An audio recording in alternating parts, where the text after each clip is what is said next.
নমস্কার বন্ধুরা, সম্পূর্ণা সোমা চ্যানেলে আরও একটি নতুন ভিডিও সবাইকে স্বাগত। চৈত্রে চড়ক পূজা, গাজনে বাদে ভাড়া, বৈশাখেতে তুলসী গাছে দেয় বসু ঝাড়া। বাঙালির 12 মাসে 13 পার্বণে বৈশাখ মাসে তুলসী গাছে বসু ঝাড়া দেওয়ার রীতি প্রচলিত রয়েছে।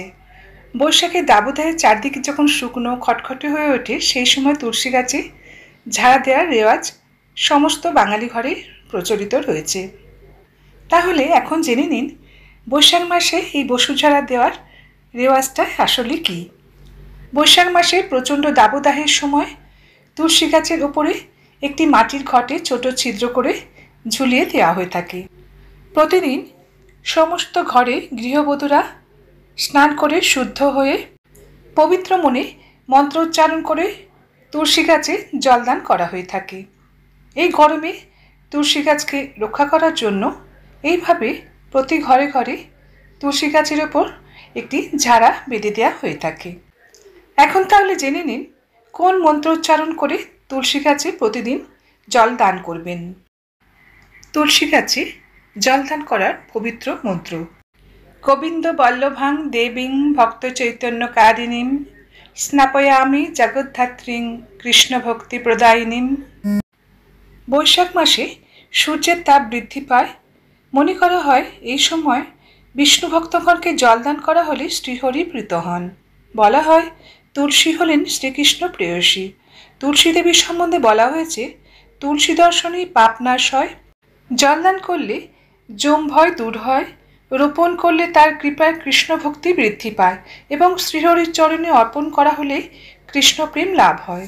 পদ্মপুরাণে রয়েছে মহাদেব পুত্র কার্তিকেয়কে বলেন সর্বেভ্য পত্র পুষ্পেভ্য সত্যমা তুলসী শিবা সর্বকামপ্রদা শ্রদ্ধা বৈষ্ণবী বিষ্ণু সপ্রিয়া।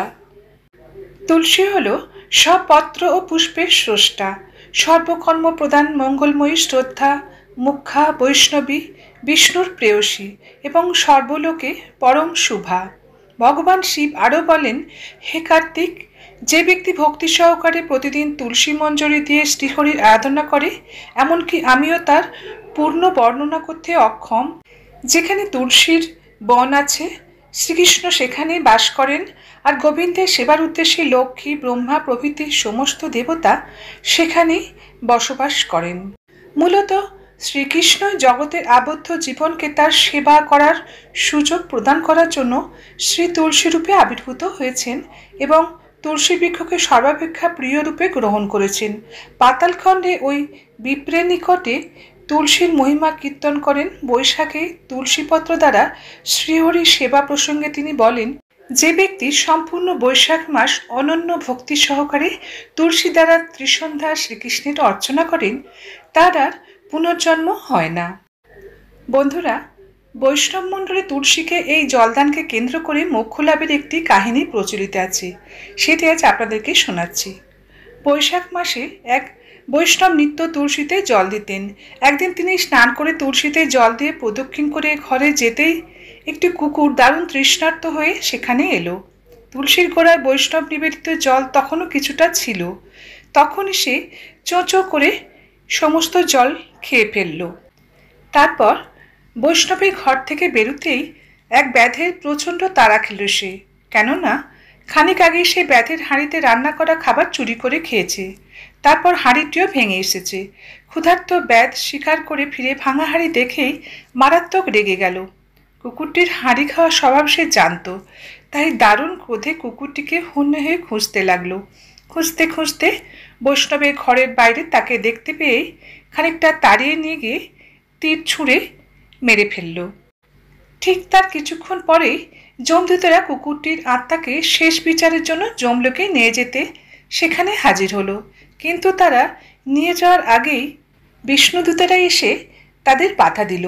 বলল, কুকুরটি অনেক অন্যায় করলেও যেহেতু শেষ সময় তুলসী পাদমূলের জল খেয়েছে, তাই তার সমস্ত পাপ বিনষ্ট হয়ে গেছে। এখন সে বিষ্ণুলোকে অনন্তকাল বাসের যোগ্য হয়ে উঠেছে।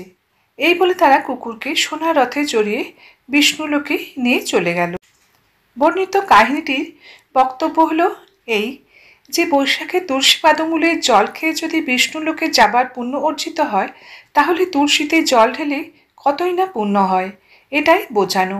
বহু বছরের ঐতিহ্য ধরে এখনও এই কাহিনীর নির্যাসটুকু মাথায় নিয়ে নারী পুরুষ নির্বিশেষে অসংখ্য বিষ্ণুভক্ত ও পুণ্যার্থী মানুষ পুরো বৈশাখ মাস জুড়ে স্নানের পর তুলসী প্রদক্ষিণ করে তুলসীতে জল ঢেলে তারপর গৃহে প্রবেশ করেন।